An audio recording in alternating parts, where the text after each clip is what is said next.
Shalom saudara-saudara sekalian.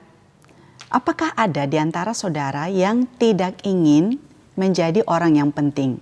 Tidak ingin menjadi orang besar, tidak ingin menjadi orang yang signifikan atau penting, tidak ingin menjadi orang yang berkuasa, tidak ingin menjadi orang yang terbaik.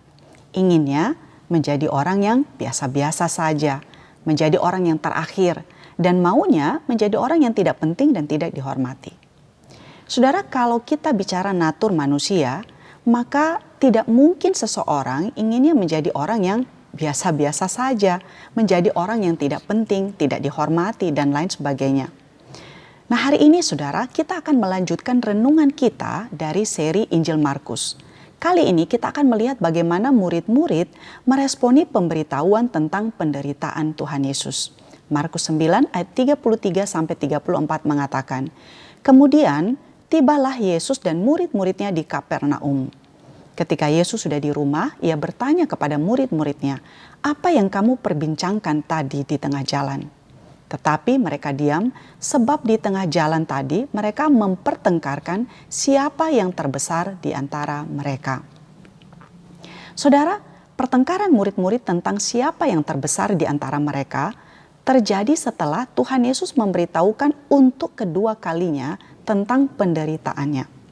Namun murid-murid bukan hanya tidak mengerti perkataan itu, namun mereka juga malah bertengkar satu dengan yang lain tentang siapa yang lebih besar di antara mereka.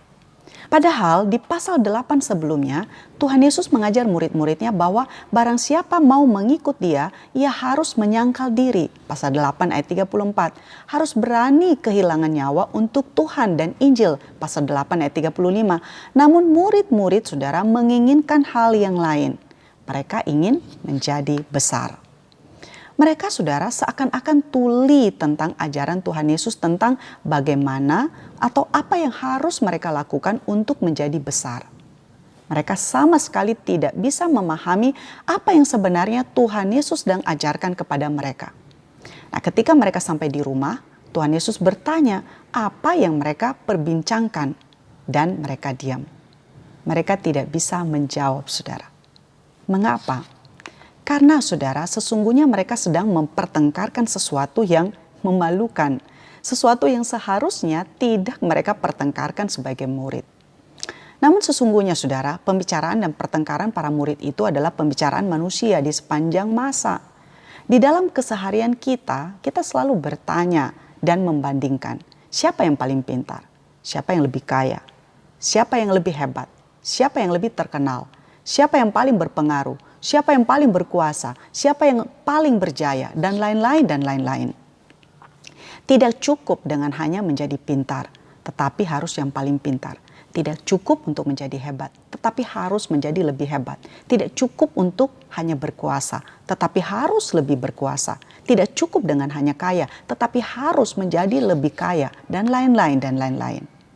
Nah, bagaimana Tuhan Yesus meresponi sikap murid-murid itu? Ayat 35, lalu Tuhan Yesus duduk dan memanggil ke-12 murid itu. Katanya kepada mereka, jika seseorang ingin menjadi yang terdahulu, hendaklah ia menjadi yang terakhir dari semuanya dan pelayan dari semuanya. Nah, perkataan Tuhan Yesus ini saudara membalikkan nilai dan apa yang dianggap paling penting oleh setiap manusia. Siapa yang ingin menjadi yang terakhir dari semuanya dan menjadi pelayan daripada semuanya? Nah, lalu saudara, apakah hal itu berarti tidak boleh memiliki jabatan atau kedudukan? Apakah sebenarnya yang sedang Tuhan Yesus ajarkan di sini? Saudara, tidak bisa dipungkiri, pada waktu itu para pemimpin agama melakukan kegiatan agamanya dengan motivasi untuk dilihat, untuk dipuji, supaya mereka dihormati. Motivasi arogansi. Kalau kita membandingkan misalnya di Matius 6 ayat 1-2, Tuhan Yesus berbicara tentang orang-orang Farisi yang melakukan kewajiban agamanya supaya dilihat orang. Mereka sengaja berdoa di perapatan jalan dan tempat yang ramai supaya orang banyak yang lewat di situ melihat mereka sedang berdoa. Nah, demikian juga ketika mereka melakukan sedekah. Mereka melakukannya demi supaya dipuji orang. Dan Tuhan Yesus berkata bahwa sesungguhnya mereka sudah mendapatkan upahnya. Nah, jadi murid-murid saat itu, saudara, bukan hanya mereka tidak mengerti bahwa Mesias yang datang itu akan menderita, mereka juga bahkan terus-menerus memikirkan bagaimana caranya mereka menjadi orang yang hebat, menjadi besar, menjadi dihormati, dan lain sebagainya. Dan saudaraku, hal ini sesungguhnya sangat relevan bagi kita yang melayani Tuhan saat ini.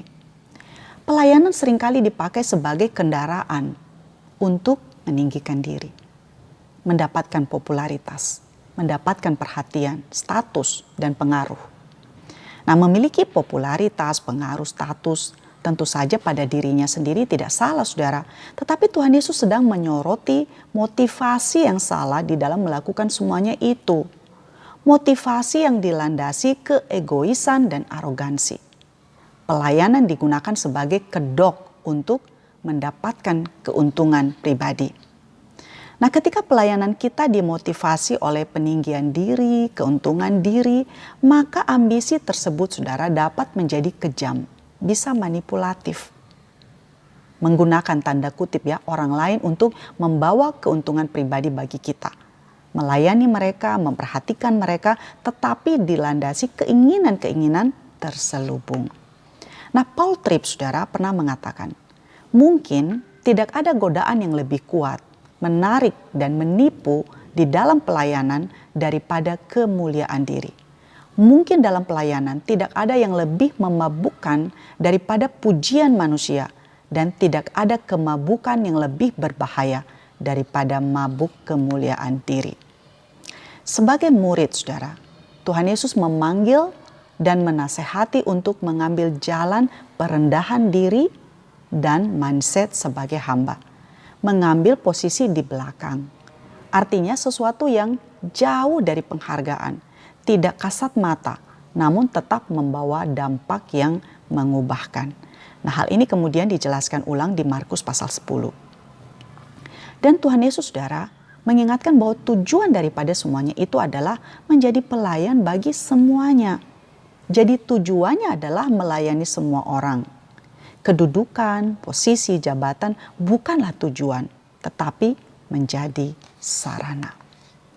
Saudaraku, Kristus sudah melakukan semua hal itu bagi kita. Dia sudah menjadi teladan bagi kita, dan kita dipanggil untuk meneladaninya. Mengapa kita melayani, saudara?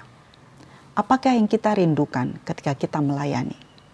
Benarkah ketika melayani, kita benar-benar melayani dan sungguh-sungguh untuk menyenangkan Tuhan kita dan bukan untuk diri kita? Kiranya Tuhan menolong setiap kita. Amin.